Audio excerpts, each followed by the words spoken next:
Buy it in bottles. Richard Ashcroft on XFM 104.9. I'm Ricky Gervais, with me Steve Merchant and Karl Pilkington. Now listen up, right? It's the Sony Awards this Thursday.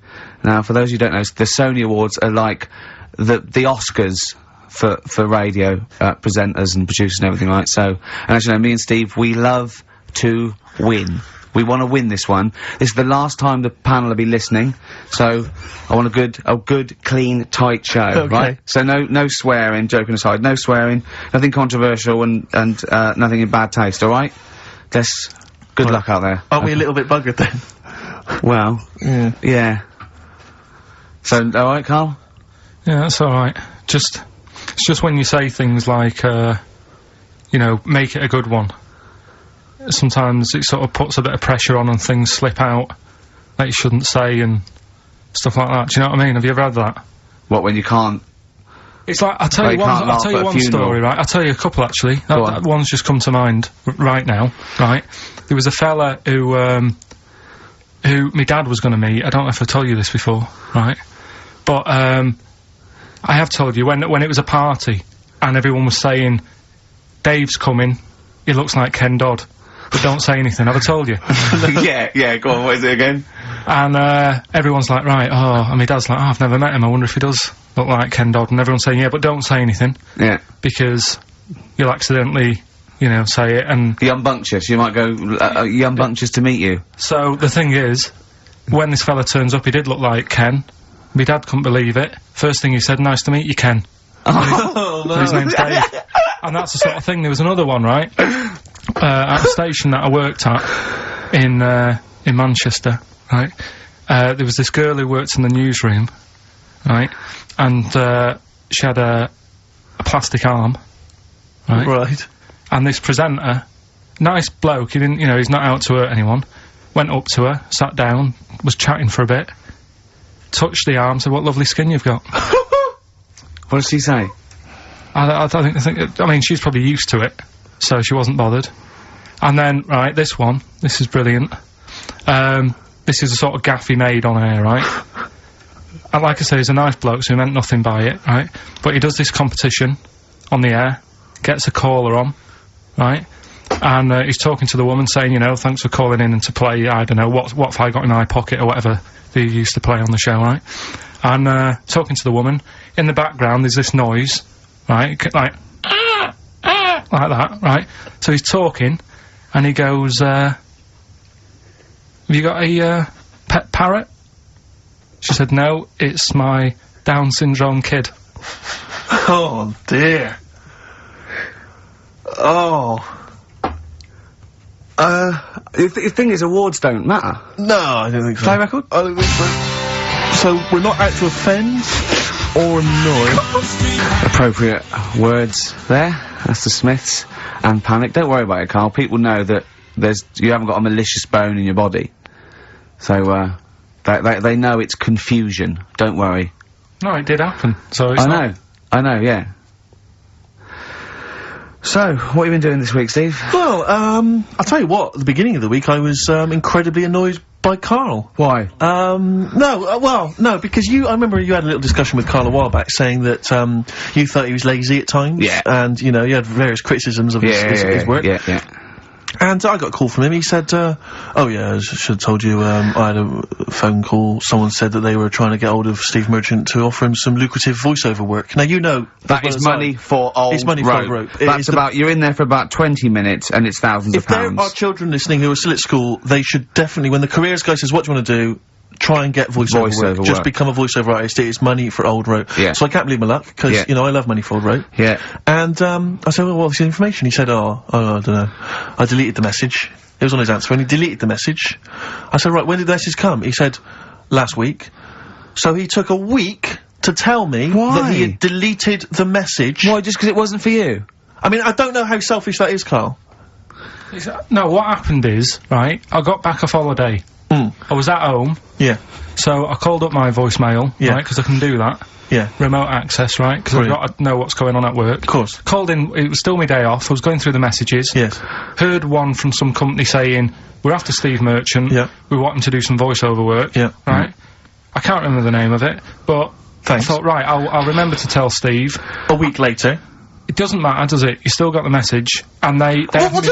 Yeah, but voiceovers have to be done in the next couple But I of didn't days. get the message. All I got was, there was a company, I don't remember the name, and they phoned you, they wanted voiceover. Well, how does that help me? There are hundreds of thousands of media companies. I You was didn't take more- down a number, you didn't take down a name, nothing. I was more puzzled why they'd want you to voice anything. He's having a go. I don't know why. No, but listen to that voice. You must be annoyed. You must be Do you annoyed. wanna, I mean, talk about rubbing salt into the wound. No, but listen to you. Oh, God. I don't know how you think. I don't know how your mind works. Well, I was thinking there must be a tractor sale on somewhere. What do I care? No, hang on a minute. Wait a minute. Wait a minute. The I worm don't care. has turned. I don't care if they want me to advertise, you know, the latest designs in pirate fashion wear.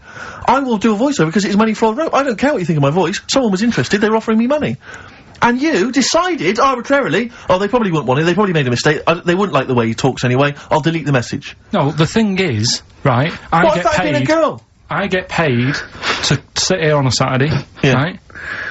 Play CDs and that, help out with the show, get you decent prizes. I think I do me bit, Sure. right? It isn't about running your voiceover work. So hang on, so Carl, let me just get this right. If someone was ever to phone me, right, trying to get in touch with you, to offer you work, you'd want me to just ignore the message. That is what you're saying to me. You'd prefer that I deleted the message, I ignored it altogether. That's what you'd want for me to do. That's what you want me to do. What, someone's calling you for some Someone's work phoned me, they say, oh, I can't, I don't know, I'm a friend of a friend, I've got your number, Steve, love to use Karl Pilkington for an Well, you've never exciting called me, sex so has scene. it happened?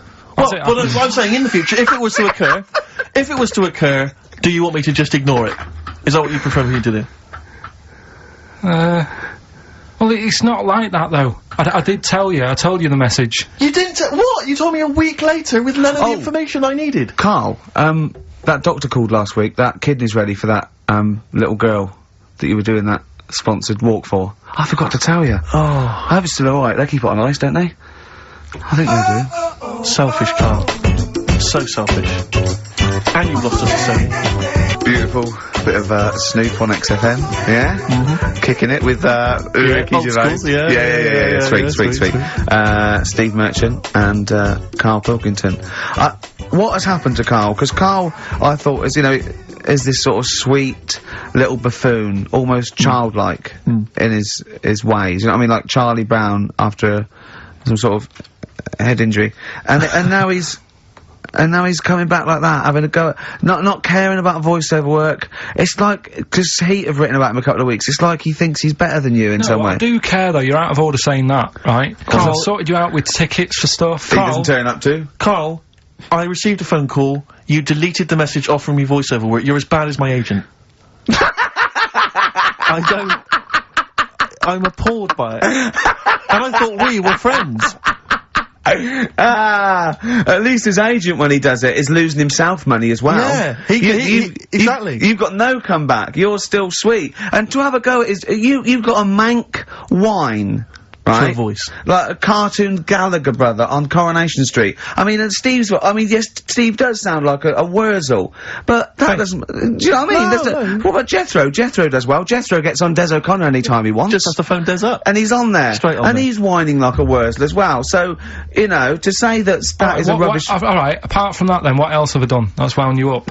Well, that's a good starting point, because you hadn't even apologised. No, it's a shock, because that's the first time I've let you down. And I didn't really let you down, because I passed on the message. You didn't, well, we've been through it. You didn't pass on the message. Saying I deleted a message for you is not passing on the message.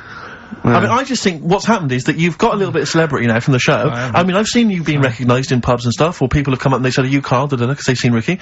Now, it just seems to me that you are not keeping yourself grounded. You are just, you cannot deal with fame, you've not got the intelligence to cope with the celebrity, and you're just becoming this kind of ego-driven monster. Now it's getting. That scares me, Karl. You're not the man I remember. Getting a bit I moist. put a lot of work into this on Saturday. This isn't even my proper job, right? Where were you in the week? Oh, yeah, he's got you there. What? Where were you in the week? I said, let's meet up, let's, you know, come up with some new features and that. Where were you? Karl, you phoned me about an hour before you wanted to meet. That is not what I would call. I mean, that is arrogance right there. That's the way I work. That's arrogance right there. That's ego right there. He couldn't go, when I came in, he said, where's Steve? I said, Steve can't make it. I had to tell him why. Steve was staying in to tidy up because his landlady was coming. This he couldn't get over. He could not get over that you couldn't make it because you had to stay in for your landlady. He talked about it for about the hour when we were working. What are you talking? last week I had a bad throat. You wouldn't what tolerate did you that. do You last wouldn't week when accept that. when you had a bad throat? Where were you? Why couldn't we do any work then? Because you were at home with your mum and your dad. You were on holiday, weren't you? Why didn't you get your mum and your dad to clean the flat? Oh, he's done it again! He's done you again, mate. Play a How record. has he done me? What? They live in Bristol. Yeah, the joke's on you. He couldn't get him to clean the flat. Ah. I don't know who's laughing at who now. Right, listen. Can we just go back to laughing at Carl? Okay. Because I know where we stand there. Okay, alright. Do you Okay. want to, That's the natural order of things. I know, yeah. The world's gone topsy-turvy. he's stepped out of the pecking order. Right, well, someone who I don't let down, right, are the listeners of this show. Do you want to, read out the prizes for Rockbusters? We'll get that running. Oh, Are we not doing Rockbusters again, are we? Yeah. Well, it was a shambles last week. We cancelled it 2 weeks ago. What? It just, I mean, there you are right there, Rick. I mean, both you and I, and let's be honest, we're the guys with our names on the poster. I know, It's yeah. supposed to be your show, and And yet- our faces. exactly, and yet... we have to be on tube stations with people laughing at us. Yeah, well, they're not laughing at me, right? They're saying Wow, it's a good I don't idea, know. they're just- What do you think people think of the poster, Carl? Seriously.